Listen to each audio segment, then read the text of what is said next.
हाय, स्वागत है आपका मेरे YouTube चैनल पे। पाइथन के इस लेक्चर में हम फंक्शंस पे ही ध्यान देंगे और फंक्शंस के इस लेक्चर में हम देखेंगे कि डिफॉल्ट पैरामीटर्स क्या होते हैं। यानी अगर फंक्शन में मैं किसी पैरामीटर की वैल्यू नहीं देता हूं तो डिफॉल्ट वैल्यूज कैसे लेगा उसकी। दूसरा हम कंसेप्ट सीखेंगे कीवर्ड और नेम्ड आर्ग्यूमेंट्स क्या होता है। देखिए, हमने फंक्शन के फर्स्ट लेक्चर में सीखा था पोजिशनल आर्ग्यूमेंट्स, यानी जिस सीक्वेंस में आर्ग्यूमेंट्स गए थे फंक्शन पे उसी सीक्वेंस में पैरामीटर्स को वैल्यू असाइन होते हैं। फर्स्ट आर्ग्यूमेंट फर्स्ट पैरामीटर को वैल्यू असाइन होगी, सेकंड आर्ग्यूमेंट सेकंड पैरामीटर को असाइन होगा। लेकिन अगर मैं पैरामीटर का नाम स्पेसिफाई करके बोलूं कि भाई इस पैरामीटर की ये वैल्यू है तो सीक्वेंस मायने नहीं रखता, और इस कंसेप्ट को हम कीवर्ड या नेम्ड आर्ग्यूमेंट्स कहते हैं। अब कंसेप्ट तो प्रैक्टिकली ज्यादा अच्छे से समझ में आएगा, तो कंप्यूटर पे चलते हैं।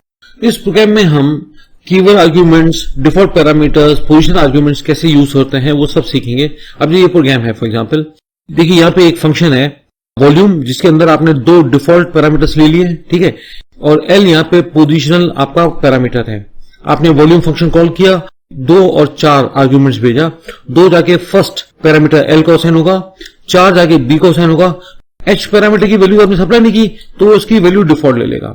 देखिए इसको मैं रन कर रहा हूं, ये देख रहे हैं ना। केवल ये हम ये सारे कंसेप्ट समझेंगे और हर कंसेप्ट को हम प्रोग्राम्स के जरिए सीखेंगे। जैसे ये पोजिशन आर्ग्यूमेंट के लिए है, डिफॉल्ट आर्ग्यूमेंट के लिए प्रोग्राम है, ठीक है। ये आपका कीवर्ड एंड नेम्ड आर्ग्यूमेंट, इनमें फर्क क्या होता है ये समझेंगे और हर चीज प्रैक्टिकली सीखेंगे। तो आइए शुरू करते हैं। ये हमारा 15E लेक्चर है। पाइथन का जो फंक्शंस टॉपिक है बहुत बड़ा है, तो उसको हमने 9 लेक्चर्स में डिवाइड किया है। ये आज हमारा 5वां लेक्चर है। हम पहले ही 4 लेक्चर्स कर चुके हैं। पोजीशन आर्ग्यूमेंट्स वाला, एक फंक्शन में स्ट्रिंग्स कैसे भेजी जाती हैं, फिबोनाची नंबर्स कैसे डिस्प्ले होते हैं, लोकल एंड ग्लोबल वेरिएबल्स कौन से होते हैं, ये सब हम कर चुके हैं पिछले 4 लेक्चर्स में। और मैं मानता हूं कि आपने वो लेक्चर्स देख लिए हैं, ठीक है। अगर ये टॉपिक्स आपको आते हैं तो आप डायरेक्टली अपने डिजायर्ड लेक्चर पे भी जंप कर सकते हैं। तो चलते हैं पहले प्रोग्राम की ओर। ये है हमारा फंक्शनल पैरामीटर वाला फंडा। जो फर्स्ट लेक्चर में फंक्शन से किया था उसमें पोजिशनल आर्ग्यूमेंट्स ही भेजे थे। देखिए रिकॉल करिएगा, जब फंक्शन कॉल होता है तो हम जो भेजते हैं उनको आर्ग्यूमेंट्स कहते हैं, और जो फंक्शन डेफिनेशन में जो वेरिएबल्स यूज होते हैं उनको पैरामीटर्स कहते हैं। अब पोजिशनल आर्ग्यूमेंट्स का मतलब है इनकी पोजीशन के अनुसार ही वैल्यूज पैरामीटर्स को असाइन होंगी। इनका सीक्वेंस बहुत मैटर करता है। जैसे ये 5 जो है, ये 5 जाके एक्स पैरामीटर को असाइन होगा, और ये जो 8 है ये वाई पैरामीटर को असाइन होगा। अगर आपने इनको वाइस वर्सा कर दिया, 8,5 कर दिया, पोजीशन चेंज होगी, ठीक है। तो फर्स्ट पोजीशन वाला आइटम फर्स्ट पैरामीटर को असाइन होगा, यानी 8 अगर आपने पहले लिखा तो 8 एक्स को असाइन होगा और 5 वाई को असाइन होगा, ठीक है। ये समझ लीजिए कि पाइथन के जो फंक्शंस हैं इनमें 2 प्रकार के आर्ग्यूमेंट्स होते हैं, पोजिशनल आर्ग्यूमेंट्स और कीवर्ड आर्ग्यूमेंट्स। कीवर्ड आर्ग्यूमेंट्स हम जस्ट देखने ही वाले हैं, पहले इसको समझ लीजिए। इस प्रोग्राम को हमने फर्स्ट लेक्चर में कर लिया था, एक बार इसको रन करके देख लो। स्पाइडर आईडी में मैं इसको कॉपी कर रहा हूं, ये स्पाइडर आईडी खुला हुआ है, रन करता हूं। ये देखिए 5 + 8 13।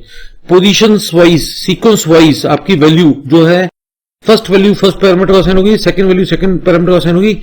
यहां पोजीशन ऑफ द आर्ग्यूमेंट बहुत मैटर करता है, अदरवाइज आपका रिजल्ट गलत भी आ सकता है। अब है डिफॉल्ट वैल्यू पैरामीटर्स। देखिए क्या होता है, कई बार आप चाहते हैं कि यूजर अगर किसी पैरामीटर की वैल्यू नहीं भेजे तो मैं उस फंक्शन में उस पैरामीटर की एक फिक्स वैल्यू, एक डिफॉल्ट वैल्यू ले लूं। अगर यूजर फंक्शन कॉल करते वक्त पैरामीटर की वैल्यू भेजता है तो बहुत बढ़िया, नहीं भेजता तो मैं ये वैल्यू ले लूंगा। इंस्टेड ऑफ टेकिंग 0 या नल मैं ये वैल्यू ले लूंगा, है ना। देखो ये इस लाइन को जरा समझिएगा कि हम डिफॉल्ट वैल्यू पैरामीटर्स के वक्त डिफाइन कर सकते हैं, प्रोवाइडेड हम उसके साथ एक असाइनमेंट ऑपरेटर यूज करें, ठीक है। अब देखिए ये फंक्शन की बॉडी है, देखिए कि x एक पैरामीटर है, y = 10। देखो अगर आपने असाइनमेंट ऑपरेटर लगा के पैरामीटर में यूज किया है तो हो न हो ये डिफॉल्ट वैल्यू आपने असाइन कर दी किस पैरामीटर को, y को। यानी अगर y की वैल्यू फंक्शन कॉल करते वक्त यहां से भेजी गई तो बहुत बढ़िया, नहीं भेजी गई तो y की डिफॉल्ट वैल्यू कितनी ले ली जाएगी, 10। अब देखिए पहले आप इसको समझिए, आप सम फंक्शन कॉल कर रहे हैं, 10 को भेज रहे हैं, तो 10 ऑब्वियसली यहां पे पोजीशन आर्ग्यूमेंट माना जाएगा इसको। यानी ये जो 10 है ये फर्स्ट पैरामीटर को ही असाइन होगा, ये 10 जाके किसको असाइन होगा, एक्स को। वाई की वैल्यू तो नहीं भेजी। तो अगर आपने डिफॉल्ट पैरामीटर नहीं यूज किया होता और वाई अकेला लिखा होता तो आपको पाइथन एरर देता कि भैया आपके मिसमैच हो रहे हैं, आर्ग्यूमेंट्स और पैरामीटर का जो क्वांटिटी मैच नहीं कर रहा है, ठीक है। लेकिन y इक्वल 10 लिखकर आपने पैटर्न को बोल दिया कि इसकी वैल्यू नहीं आए तो y की वैल्यू कितनी ले लो, 10 प्लस 10 उसका जोड़ भेजेगा, रिटर्न 20, तो आपका ये प्रिंट से 20 डिस्प्ले हो जाएगा। अब यहां पे आपने गुंजाइश ही नहीं छोड़ी, आपने 2 आर्ग्यूमेंट्स भेज दिए। यहां पे अलॉटमेंट पोजीशन आर्ग्यूमेंट्स की तरह होगा, 5 जाके फर्स्ट पैरामीटर को असाइन हुआ, 8 जाके y को असाइन हुआ, तो डिफॉल्ट वैल्यू नहीं लेगा 10, ठीक है। जो भेज रहे हैं वही ली जाएगी।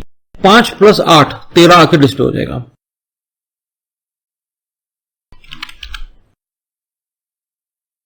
ये देखिए, पहले 20 आउटपुट आया और दूसरे प्रिंट स्टेटमेंट से क्या लिखा है, 13, ठीक है। देखो ये जो नोट लिखा है ना, इसका मतलब ये है कि आप कितने भी डिफॉल्ट पैरामीटर लिख सकते हैं। ये आपने जो लिखा है ना, y इक्वल 10, z इक्वल 10, ऐसे लिख सकते हैं आप जितने चाहें। बस ये कहना चाहता है कि जो भी डिफॉल्ट पैरामीटर होंगे वो राइट हैंड साइड होंगे। ऐसा नहीं कि आप उसके बाद z लिख दें, यानी जो पोजिशन आर्ग्यूमेंट्स है वो लेफ्ट एंड राइट में और डिफॉल्ट जो पैरामीटर है वो बीच में है। नहीं, डिफॉल्ट पैरामीटर हमेशा राइट हैंड साइड पे ही होंगे। जितने भी पोजीशन आर्ग्यूमेंट्स होंगे वो लिख दिए जाएंगे। उसके बाद डिफॉल्ट पैरामीटर कितनी भी लिखो, अगर ये डिफॉल्ट पैरामीटर y लिखा है, आप दूसरा इसके बाद z equal to 15, q equal to 10, कुछ भी आप लिखते जाओ, लेकिन सारे इसके बाद, इस डिफॉल्ट पैरामीटर के बाद जितने भी पैरामीटर आएंगे वो सारे डिफॉल्ट आएंगे, यानी डिफॉल्ट पैरामीटर सबसे राइट में होंगे, मिक्सिंग नहीं होगी। अब शुरू होते हैं अपन कीवर्ड नेम्ड आर्ग्यूमेंट्स, है ना। अब ये क्या होते हैं जरा देखिए। एक फंक्शन है, उसके अंदर कुछ पैरामीटर्स हैं। मैं फंक्शन कॉल करते हुए पाइथन को बोलना चाहता हूं कि ये जो मैं वैल्यूज भेज रहा हूं ये इस पैरामीटर के लिए है। गफलत में ना पड़े, पोजीशन वगैरह को भूल जाए, जो मैं बोल रहा हूं ये उन्हीं पैरामीटर्स के लिए है। बकायदा नाम देकर मैं बोलूंगा कि ये वैल्यूज जो है ये इस पैरामीटर के लिए, इससे इसका नाम नेम्ड आर्ग्यूमेंट्स भी पड़ गया है। आप गौर से देखिए जरा, ये एक फंक्शन है वॉल्यूम फंक्शन, उसके अंदर दिख रहा है कि आपके डिफॉल्ट जो वैल्यूज हैं वो बी और एच है, ठीक है जी। और हम बात कर चुके हैं कि जितने भी डिफॉल्ट वैल्यूज होंगी वो राइट हैंड साइड ही रहेंगी, मिक्सिंग नहीं होगी, है ना। अब गौर से सुनिए, वॉल्यूम फंक्शन को कॉल किया आपने 2 और 4 को ले जाओ, ठीक है जी। पोजिशन पैरामीटर माना जाएगा, 2 जाके आपका एल को असाइन होगा, ये 4 जाके ऑब्वियसली बी को असाइन होगा, तो जो डिफॉल्ट वैल्यू है उसको ओवरराइड कर दिया और बी की वैल्यू होगी कितनी, 4।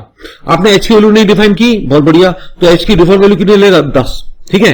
तो आउटपुट क्या आएगा, L is equal to 2 and B is equal to 4, ठीक है, and H is equal to 10, है ना। और फिर वॉल्यूम आ जाएगा तीनों का गुणा, जो भी आना है, ठीक है। अब गौर से सुनो, ये आपको नेम्ड आर्ग्यूमेंट या कीवर्ड आर्ग्यूमेंट का मतलब समझाता है। आप कह रहे हो भाई ये जो 3 है, 3 जाके इसको लौटोगा एल को, जो दूसरा है वो ऑब्वियसली बी को असाइन होना था, लेकिन नहीं, आपने नेम्ड या कीवर्ड आर्ग्यूमेंट इस्तेमाल किया। आपने कहा ये मैं एच पैरामीटर के लिए भेज रहा हूं, भले एच यहां पे थर्ड है, लेकिन आपने यहां पे पहले ही बोल दिया कि ये जो मैं लिख रहा हूं ये एच के लिए है। तो क्या होगा, कंप्यूटर बी के लिए तो डिफॉल्ट वैल्यू 5 ले लेगा और एच की वैल्यू ये जो 10 है डिफॉल्ट में लेकर ये 6 ले लेगा, ठीक है।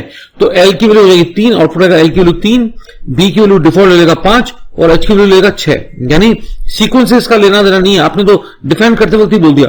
देखो ये तीसरे कॉल में भी मैं क्लियर कर रहा हूं, सीक्वेंस से कोई लेना देना नहीं है। आपने जब लिख दिया एच इक्वल टू 7, एच इधर तीसरे नंबर पे 15वें नंबर पे हो, मतलब नहीं है। आपने जब पहले लिख दिया एच इक्वल टू 7, तो एच जहां पे भी होगा एच की वैल्यू ओवरराइड करके डिफॉल्ट वैल्यू हटा के 7 लौट हो गया। एल की वैल्यू आपने लिख दिया 2, ठीक है, बी नहीं लिखा तो बी की वैल्यू डिफॉल्ट ले लेगा, ठीक है ना। अच्छा, इधर एक बार ये समझ लो, जो आपके कीवर्ड आर्ग्यूमेंट्स हैं इसमें नाम के बाद इक्वल टू साइन होगा, ठीक है, और इनका ऑर्डर कैसे भी लिख सकते हो। और कीवर्ड आर्ग्यूमेंट भी सारे पोजीशन आर्ग्यूमेंट के बाद ही आएगा, मिक्सिंग नहीं होगी। एक बार आपके कीवर्ड आर्ग्यूमेंट शुरू हो गए तो पोजीशन आर्ग्यूमेंट नहीं आना चाहिए, पोजीशन आर्ग्यूमेंट के बाद ही आपके कीवर्ड आर्ग्यूमेंट या नेम्ड आर्ग्यूमेंट शुरू होंगे। इसको मैं कॉपी कर रहा हूं, इसको डिलीट करके यहां पे कंट्रोल भी करे पेस्ट किया, रन कर रहा हूं, देखो आप, ठीक है। अगर आपको ये लेक्चर समझ में आया है तो आप मेरे चैनल को सब्सक्राइब कीजिए। कमेंट्स में आपके सजेशन चाहिए मेरे को, आपके सजेशन से मेरे को एक डायरेक्शन मिल जाएगा कि मैं कैसे प्रोग्राम्स आपके लिए बनाऊं। मेरे वीडियोस को शेयर जरूर करिएगा। Thanks for watching the video, have a nice day.